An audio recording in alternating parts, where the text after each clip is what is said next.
Hello, everyone. It's Shane Kanto, your Wasteland reviewer, and welcome to the Development Hell podcast. And we're going to be talking about our top three favorite horror films because, it's Halloween.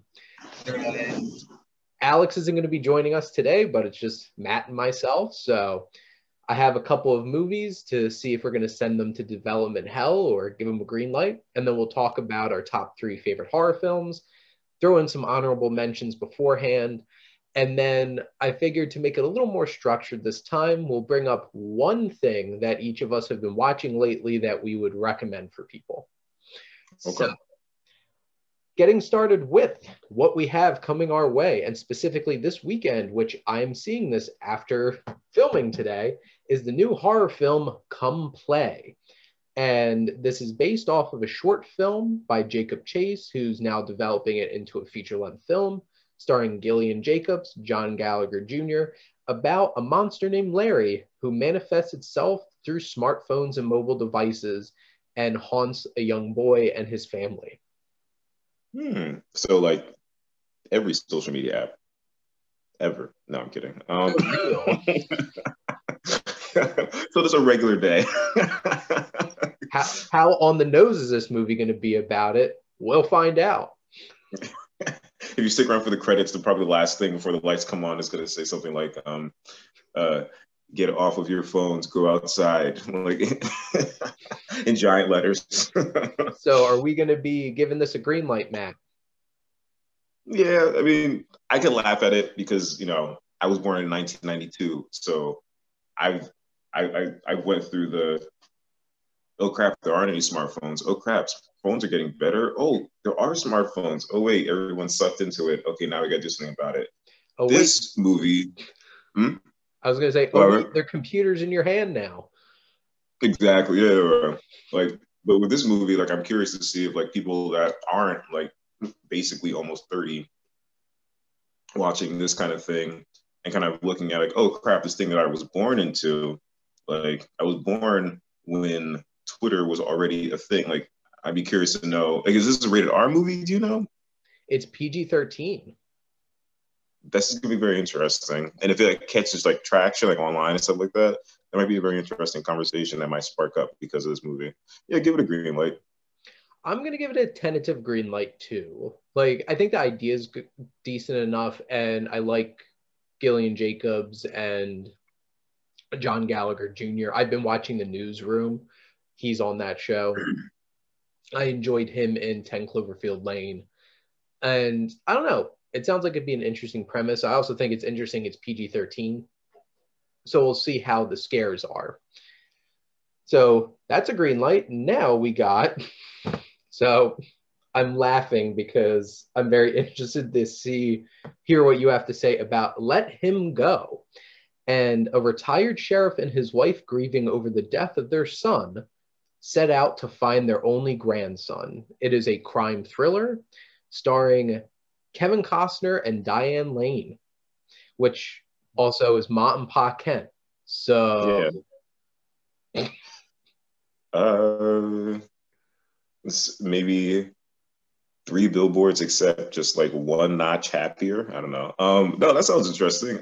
It almost seems like something that like I feel like I've either he's done or I've seen, or maybe it's never been done exactly like it, but I feel like this premise belongs in like a couple of decades ago. I don't know. It has like an old feeling to it. Yeah, green light. It seems interesting. Yeah, why not?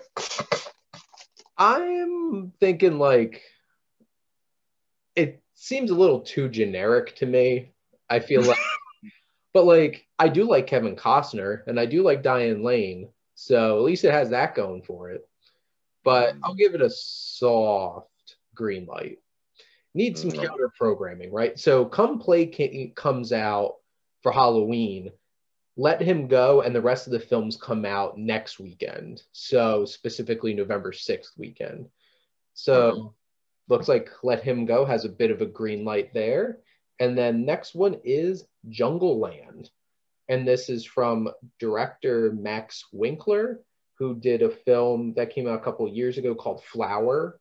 with Zoe Deutsch in it that I enjoy quite a bit. This is two brothers try to escape their circumstances by traveling across the country for a no-holds-barred boxing match that becomes a fight for their lives, starring Charlie Hunnam, Jonathan Majors, and Jack O'Connell. New Hollywood. Yeah, why not? Wait, I want to see a trailer.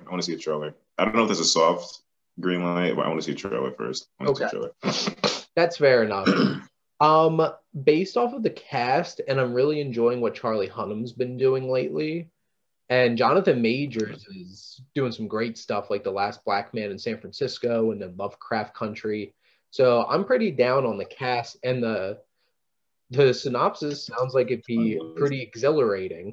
So I'm interested to see it. So I'm definitely giving it a green light. Then we have Proxima, and this is a new drama about an astronaut preparing for a one-year mission aboard the International Space Station. And this is starring Ava Green and Matt Dillon, of all people. So are we going to give it a green light or send it back to development hell? So I ended up watching a movie called The House That Jack Built that you recommended to me. So what did you think about that, Matt? That was it was definitely October appropriate. Very interesting ending. I would love to talk to you offline about the ending. But there's a lot of space movies coming out. Do you feel like that? I feel like there's like a large gap, and then I feel like gravity kind of like made everyone say, like, "Oh, like look up in the sky." I forgot about that. Yeah, they just had that show Away with Hilary Swank on Netflix, which just got canceled. It got canceled after one season. I thought it was fine. Like, I thought it was a solid show. It just probably cost them way too much money and probably didn't get that many views. Gotcha. But, so are we going to green light Proxima? We're going to give this a pass. Soft green light. Maybe it's this kind of green light that I would want other people to review it first, and then, yeah. Like I wouldn't go out of my way like VOD type thing. I wouldn't. If it weren't for Ava Green, this would probably just be a straight pass because I'm a little spaced out. Because there's been a lot of astronaut things, and they're all kind of doing the same kind of deal. But I really like Ava Green, and I like seeing her in things. So that basically has me sold enough to make a little bit of a soft green light. Now here's our last one, The Informer. And this movie's trailer's been bouncing around for like, I feel like a year now. And an ex-convict working undercover intentionally gets himself incarcerated again in order to infiltrate the mob at a maximum security prison. Starring everybody's favorite actor, Joel Kinnaman, and Common, and Rosamund Pike. What do you say, Matt? Yeah, why not? I like that. I like that cast. Rosamund Pike. It's funny. Like I was looking at my Amazon queue because I have probably like 100 DVD titles that I have in my shopping cart, and I keep like hitting the button save for later on Gone Girl. I don't know why I keep doing that because I know I like the movie, so A, I need to buy that, and then B, yeah, why not? I like this movie. Yeah, sure. Yeah. I'm giving this 100% send back to development hell. And the reason I'm doing that is because this just smells like disposable thriller all over it. So I'm just going to send that back. All right. Alrighty, so we're going to be shifting gears now after we talked about some coming attractions to talking about our top 3 horror films. But let's get started with some honorable mentions. So Matt, what are some of your honorable mentions? Honorable mentions, all right. So the movie wasn't for me, but I would put The Exorcist up there. That was an interesting movie. I don't know if interesting is like the right word because it's very angry, very gross, very disturbing, weird, yeah, very bloody. So that's an interesting kind of ride there. Another honorable mention, I would say is Jaws. It's not necessarily like a horror movie, but I would say that if there's a movie that it not just excites you, but like it scares you like multiple times throughout, and there's like a terror factor, that's a scary movie. Jaws is a scary movie. The Jaws is a beginning. horror film, so. And also, oh, it is okay. So people were calling it okay, Yeah. and then also even like that conversation about like let me show you, let me tell you about where these scars come from, and then like comparing. There's like a lot of Went into the interesting. water. Come out, yeah, like all yeah. Those two movies, are very very very good. Actually, Jaws, I need to buy that too. Now that I think about it, but yeah. How about you though? My so I had two. My top two were set in stone, and I've been thinking for 2 weeks what the hell my number three was going to be, because obviously none of these made it to my top three, but like The Conjuring 1 and 2, I absolutely love those films. I love the Warrens. They're such they're so interesting as characters and well fleshed out compared to so many other characters in horror movies. And James Wan is a fantastic director. And I love The Conjuring 2 so much. That damn scene with freaking Nun just shadow walking. He's like, you know what's coming. Still terrified me. And you have films like Both Suspiria, so Dario Argento's old Giallo thrill, like horror film from the 70s, and then Luca Guadagnino's remake. They're both very specific and beautiful in their own way, and also scary. Uh, I really, really enjoyed Doctor Sleep a lot, honestly. And Mike Flanagan, like, if we weren't just talking about movies, Haunting a Hill House would definitely be involved in this too, because I love Mike Flanagan. Um, Halloween, like the original Halloween, John Carpenter. We'll be talking about him in a little bit, not to spoil anything, but and Silence of the Lambs as like a great horror thriller. Just I was so close to just picking that as my number three. So close. It's just such a great film. Jonathan Demme's directed the hell out of that film, and Anthony Hopkins, nice suit. You should look up the alternate ending that they were going to do, and then they were like, nah, that's too much. We're just gonna cut it where the movie actually did end. Well, you should look that up. I'm not even gonna spoil You it. mean, I'm sorry, Clarice, I have to go. I'm having an old friend for dinner. Dr. Lecter? Dr. Lecter? Yeah. Dr. Lecter? Dr. Lecter? Can't do the southern accent, but yeah. Sound like a rube. Oh man. I was so close to picking that as my number three, but I had to pick one that legitimately terrifies me. So we'll talk about that in a bit. But Matt, what's your number three? Okay, so number three, I'm gonna go with the Blair Witch Project. So I remember in high school, this was around the time where I was like, okay, I'm gonna just watch this movie. I had seen a couple of the like the clips online. So this was like well after it came out. But I don't know. I think like I might have saw it.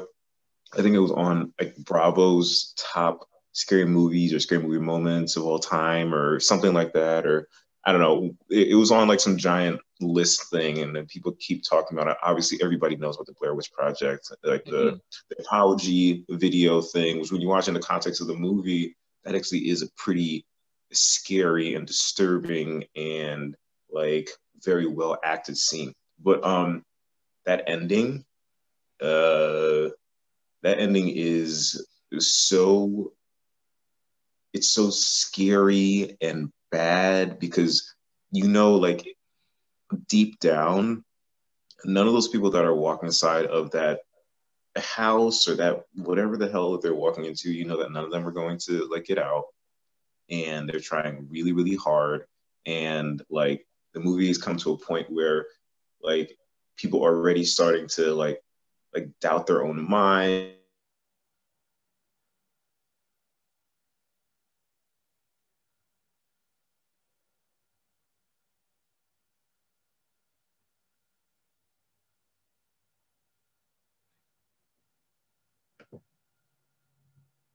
That's so okay.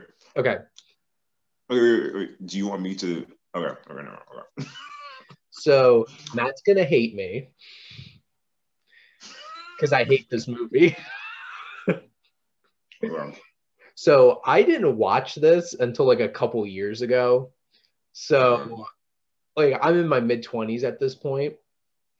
And obviously there's been a lot of found footage horror films that have come after this. And I have to admit, the Blair Witch Project was such an amazing idea at the time. But I watched this movie and I thought these characters were so annoying, so whiny. I just wanted them to stay lost in the woods. I'm just like, I don't give a shit about any of you. So I couldn't even get to like the scary parts before I'm just like, I don't even care about any of you. You're all cannon fodder at this point. But I have to admit, like the build up to the finale is really creepy. And that ending is really creepy. It's just I didn't care about them at that point. So I'm just like, okay, goodbye. It might also be tinged to the fact that I've only ever seen it once. And I remember when I watched it, like, I don't know at what point in the year that I watched it, but I remember because like I was a little punk back then in high school. So like, I watched it and there was still like some light outside. And then I was watching it and I didn't notice by towards the end of the movie that it was all dark. I think I was like alone in the house or whatever, which isn't usually like a big deal. But when you're watching a scary movie, for some reason, like your entire house is like this audience of creaks and noises and what you hope are, just just the house settling and not, your soul settling. But in any event, yep. Like it is I just remember being so scared and like looking over my shoulder in the living room like every 5 seconds behind the couch because of idiot me. Of course, I've been watching the whole movie with the lights off except for like a small lamp. It for me, it's a good movie. I know, having watched so many horror films during the month of October, every time I go to walk up my stairs and I look up and it's dark up there, I'm like, God, turn the light on. Mm-hmm. But so my number 3 is The Babadook. And I'm so happy you said that. Yes. This movie terrifies me. And not only terrifies me, but puts me on edge so bad. So bad. Like I've seen a couple of times now. The first time I watched this was midday, light flooding in through the windows in the sliding door into our living room, still curled up in a ball on the couch, scared shitless. Because Essie Davis, amazing performance. That kid, like, out of kids in horror movies, that kid takes the cake. And you're not my mother. Yeah. You're not my mother. And the scene in the car and him just screaming, I'm like, goosebumps everywhere. I'm just like, and then the scene at night in her bedroom, and it's just like a shadow. Terrifying. Like, just little things in the background. And then the whole third act of this movie is unnerving and emotional and intense. And just, it's so meaningful and deep in its symbolism of like mental illness and just masterful. I love the movie so much. Like the whole movie, at least for me anyway, like it's intensely about grief. And like it's not even so much about like the because only like the very last bit of it is the getting through and not over, but like through like the grief part. But like the horrible human stuff that you have to go through and process and deal with when like kind of like reconciling like your past with your new normal. Because I would say like the first 2/3 of that movie, I love that you chose this movie. The first 2/3 of the movie, it's like a drama. It's like a very, very sad drama. Like when the mom is kind of like is inside of her car, and I think she's parked. She's like, she looks at a different car, I think in a parking lot, and she sees that like like a couple are like making out, and she's just kind of, and you can tell, and I think in either the scene previous or the scene after that, she's it's like thinking about her husband and like how like he died, and it's just so, it's a very sad movie, and it is definitely a horror movie.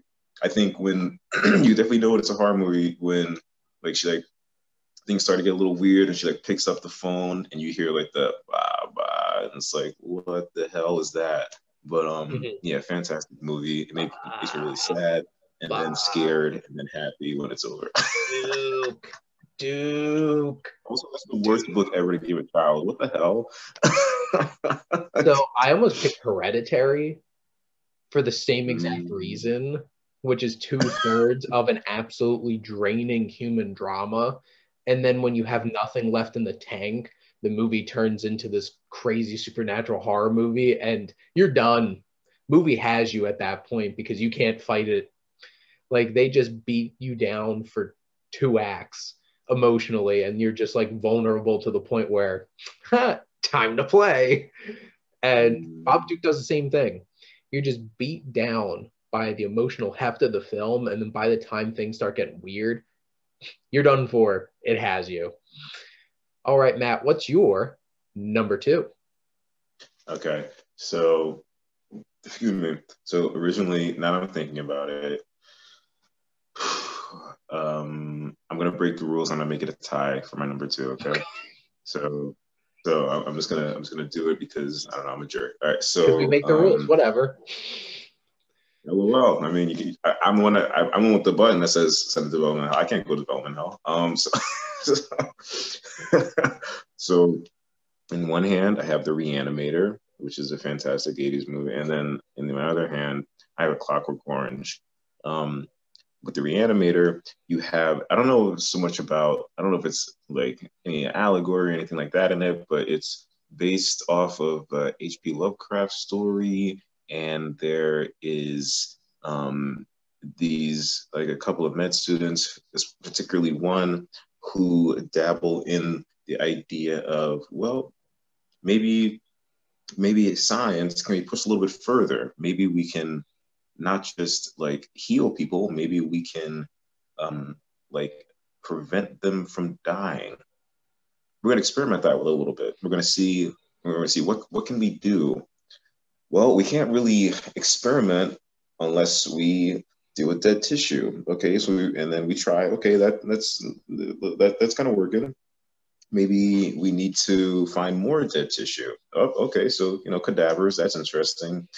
What if the cadavers don't want to be dead when you put them back down once the experiment is over? What if you run out of cadavers and you have to use real people? Like there's so much, and it's so dark and weird. And I think just like last week when I was talking about my dad showing me The Shining, this was another movie that my dad tried to show me, and I guess he must have not seen it since the first time he saw it, but he thought it was like a bonding moment, when really this thing has nudity and violence and cursing, a lot of violence and blood and gore, but it's so over the top, it's hilarious, and there's like, it's just intestines and swearing, and easily anyone that's watching this video needs to go and look up the trailer. It's the best. It's so awesome. And then Clockwork Orange, that's one of my favorite books of all time, one of my favorite movies of all time, like my top 5 favorite movies of all time.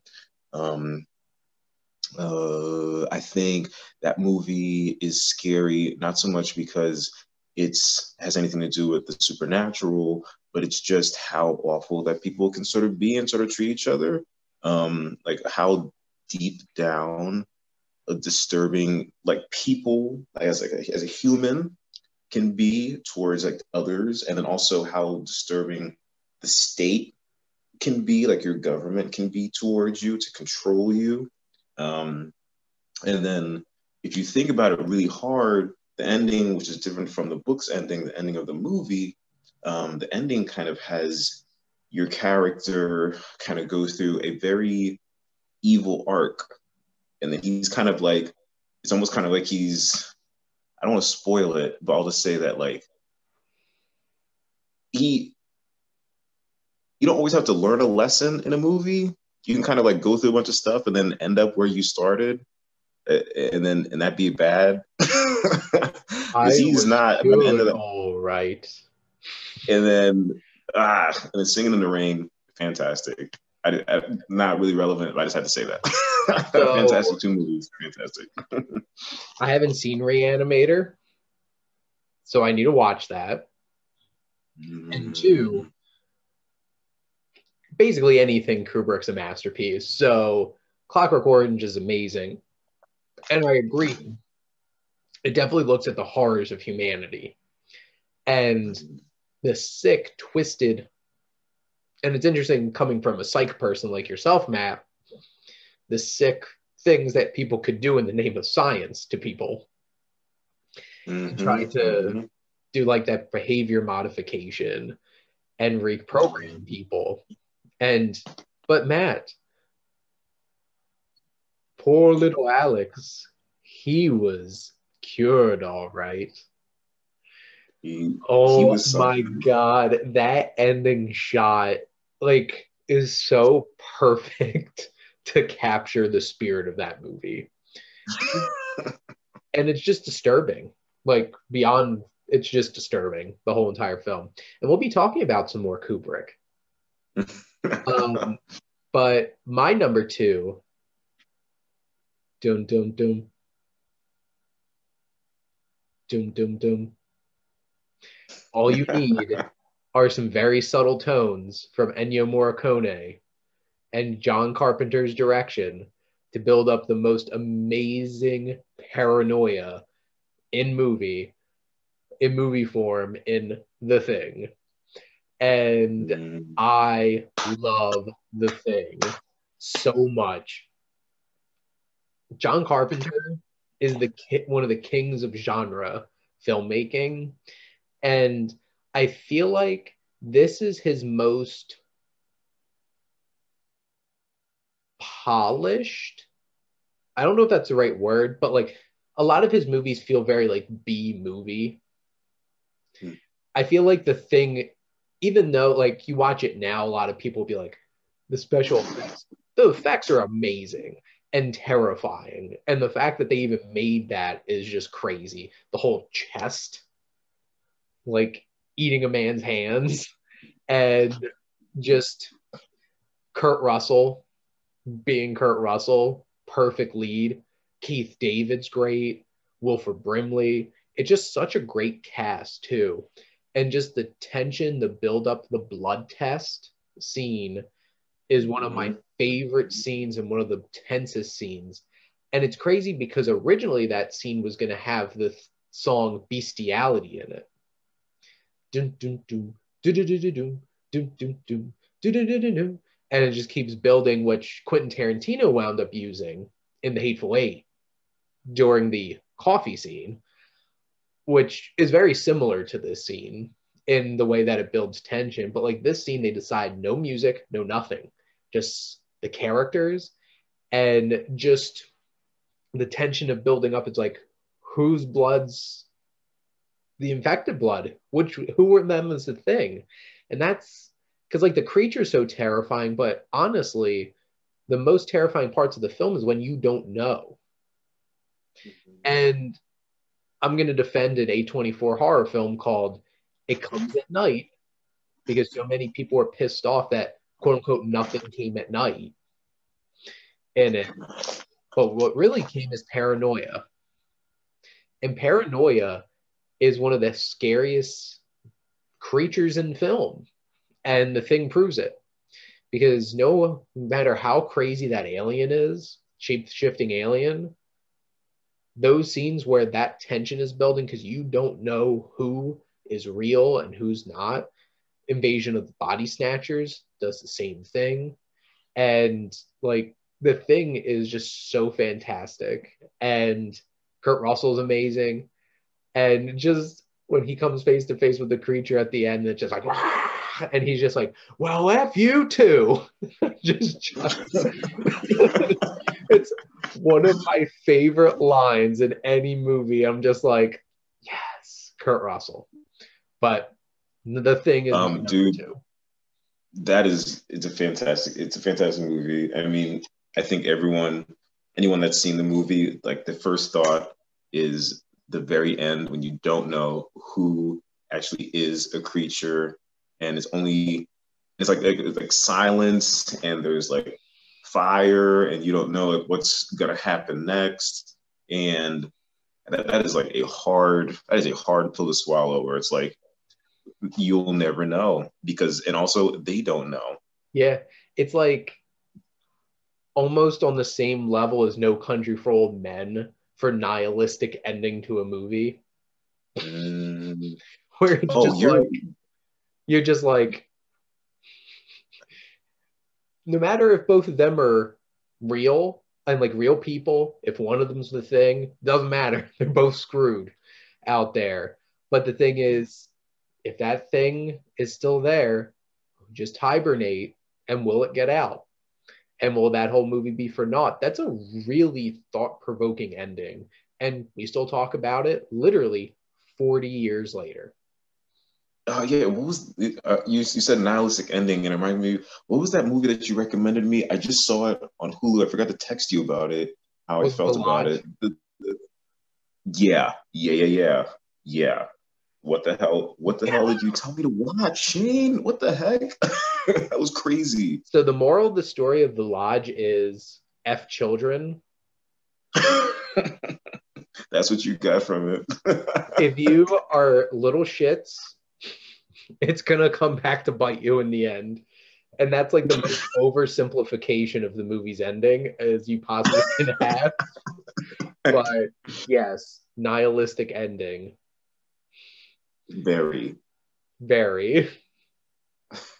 Uh, Um, what's your number one, Matt? all right, my number one, my number one. Oh, and with the thing, for me, the scariest scene, aside from the ending, is when I think one of them, you find out that one of the people are a thing monster, and then they have to like pour gas everywhere, and then you see that like it hasn't finished transforming yet, and then so it's a man, but it has like this very large, like scary hand, and you Yeah. see it just like turn to them. And it And makes then like, and like it just screeches. I've never I've seen like a lot of movies, and I've never had like a reaction to a noise as much as that.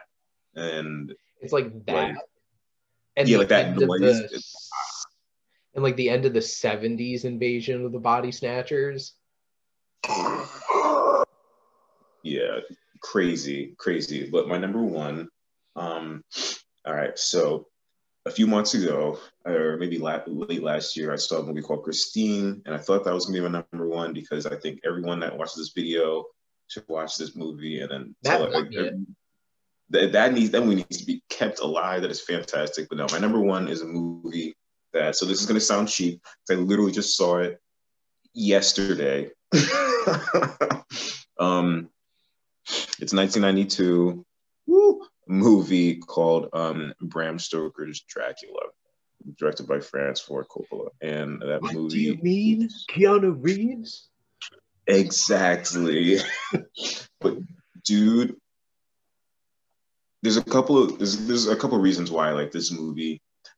It's not necessarily a scary movie, except for like one time, like two, like a split second freeze thing, and then you see like a close up of something bloody that happens. But it's not necessarily for me. It was scary, but it was like a dark movie about Dracula that was also very sad and emotional, a little bit romantic, but mostly so like get ready for like a lot of like kissing and like talk about like marriage or whatever, but which isn't bad. But there are two scenes. One, it's not a spoiler because you see it in the trailer. You see Gary Oldman laugh as Dracula, and it's like just as good as Vincent Price's laugh in Michael Jackson's Thriller. Like it is that like That is some high whoa. praise, Matt. Yeah, that is it. Everyone has to watch. Just watch the trailer and just wait for it. Just look for it. At the very end of the trailer, and then there's a second scene where Dracula doesn't necessarily get his way, and it's he's sad, he's sobbing, but because of the way this Dracula is portrayed or whatever, they decided that Dracula can be, like a person. He can be like a young person or an old person. He can be like a bat or half bat, half person. He can be a swarm of rats, which is a disgusting scene. But in this moment, he's like he's like mostly human, but a little bit bat. And he's like crying tears of blood. And he's just sobbing because something happens in the movie that makes it like a revenge-ish type kind of romantic longing grief thing, because he wants his fiance who died and some other stuff that happens, and it's very sad.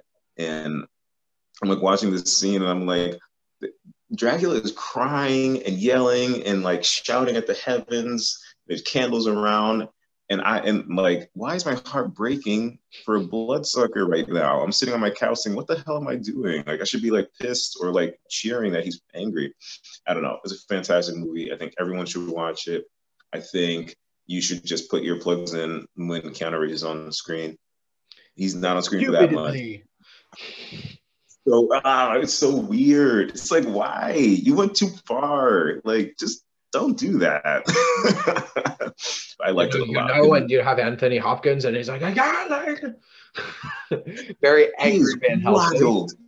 He is wild. She's a concubine from hell. Like, whoa, like, calm down. Actually, no, don't calm down. Keep going, but still, you're crazy. I've only seen clips of this movie. Obviously, I've watched him do his, like, Keanu Reeves talking in a British accent, but like, I'll have to actually watch it from start to finish to actually have an opinion on it. But like, there's a lot of talent involved. Just they probably shouldn't have cast Keanu Reeves in it. But they're gonna go with Johnny Depp, apparently. I saw a review on some YouTube channel. I think Jeremy Johnson. Would have made so much more sense. Yeah, because he was supposed to be like darker, but I think Keanu Reeves had a little bit more like star power, so they chose him. And no, thumbs down. So, what is your number one, friend? Speaking of Kubrick, The Shining, and just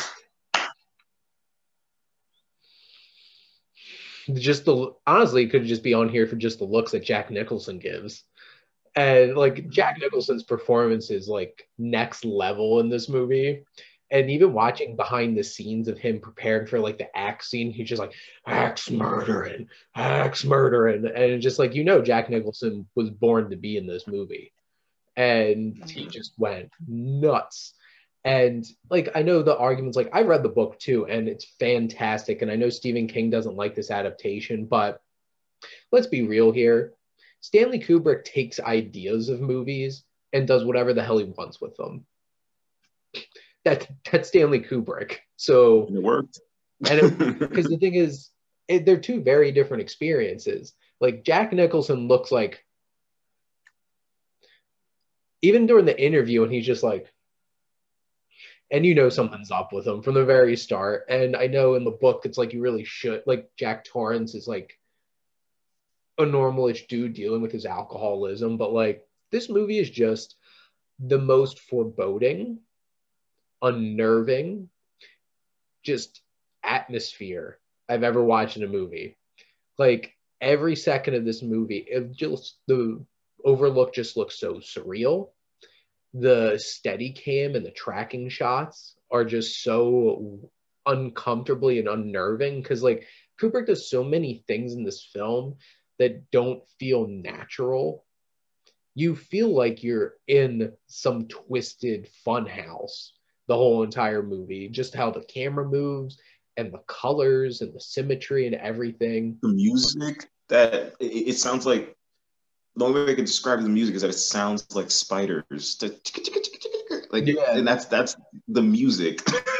And so like, weird. The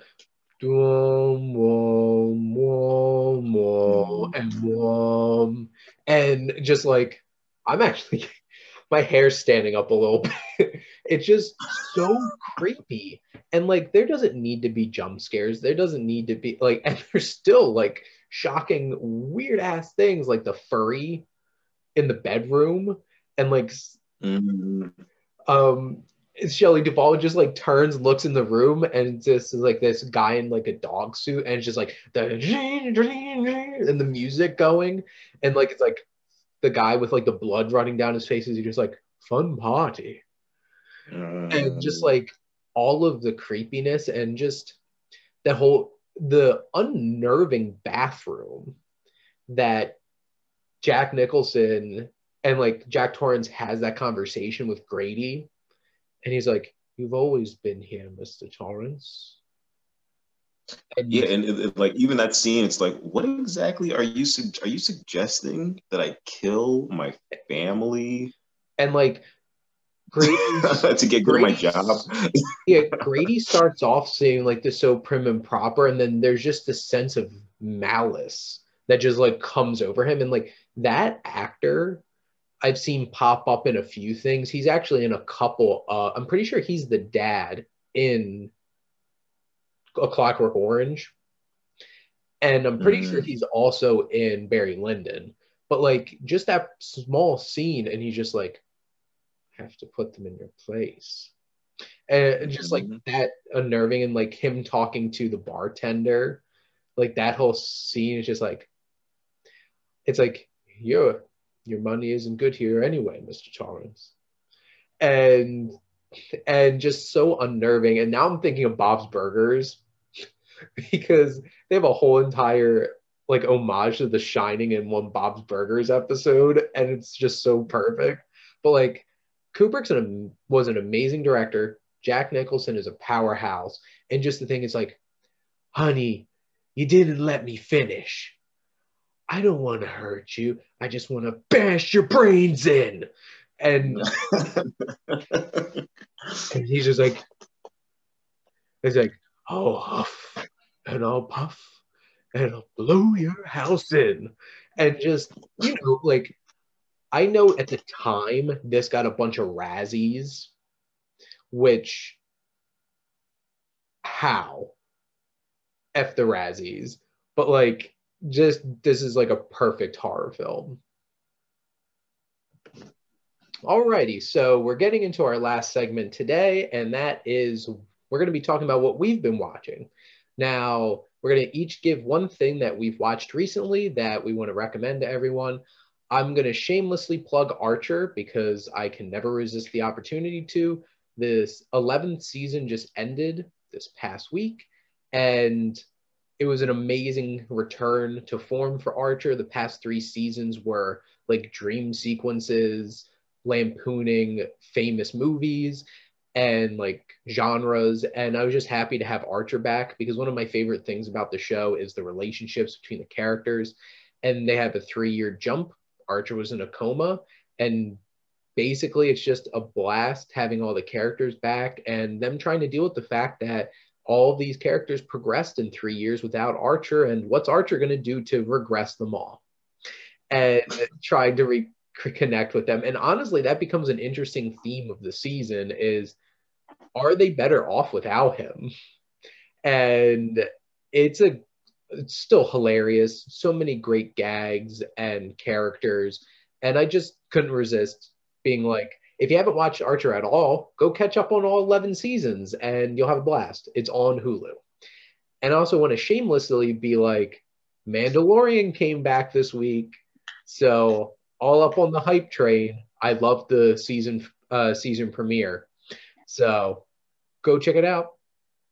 How about you, Matt? Trailer for The Mandalorian. I didn't watch it yet, but I did see that they made one.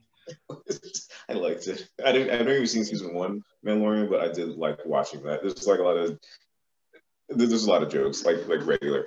I guess rapid fire. If you like anime, if anybody likes anime, I recommend a show that now is on its 2nd season. I think only season 1 is on Hulu, but you can watch.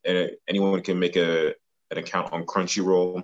Even though it seems like Crunchyroll you have to pay for, you don't have to pay for it. You just have to just be okay with the fact that you're going to have to sit through commercials Fire Force, fantastic show.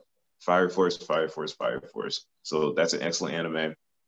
People that made or the person that did make Soul Eater made this show, and it's Nice. fantastic. It's emotional. It is, but the action and the animation is beautiful and stunning. I'm talking Last Airbender, except in a 2020 sense, so everything looks glossy and beautiful. It's awesome. Thumbs up.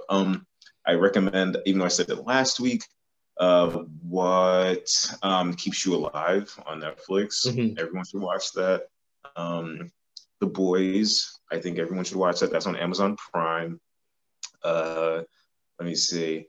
I'm trying to think of anything else. I mean, do I need? I feel like everyone knows about The Boys and why it's a good show, right? I don't need to sell anybody. I brought up The Mandalorian, and I'm pretty sure like the vast majority of people have watched that too. So Yeah, and then and just because I'm a lifelong fan, and when I say lifelong fan, I truly, honestly do mean a lifelong fan. Everyone should totally 100% watch, and that's not even all my Simpsons stuff, because I also got some more DVDs and some comics. Everyone should also watch The Simpsons, specifically if you have Disney Plus. Rewatch this over this weekend. All the Tree Houses of Horror. One of the Tree Houses of Horror actually is like a giant reference to The Shining, except say what? I'm not surprised. Exactly. Instead of all work and no play makes Jack a dull boy, it's all work and no beer makes Homer go crazy. So it's just fantastic. But yeah, I would definitely recommend those couple of shows. That's movies. Well, we missed Alex this week. He'll be back in 2 weeks, so when we film next. But thank you all for tuning in to the Development Hell podcast, and go watch some horror movies and spoopy movies, because it's Halloween. Eat a bunch of candy.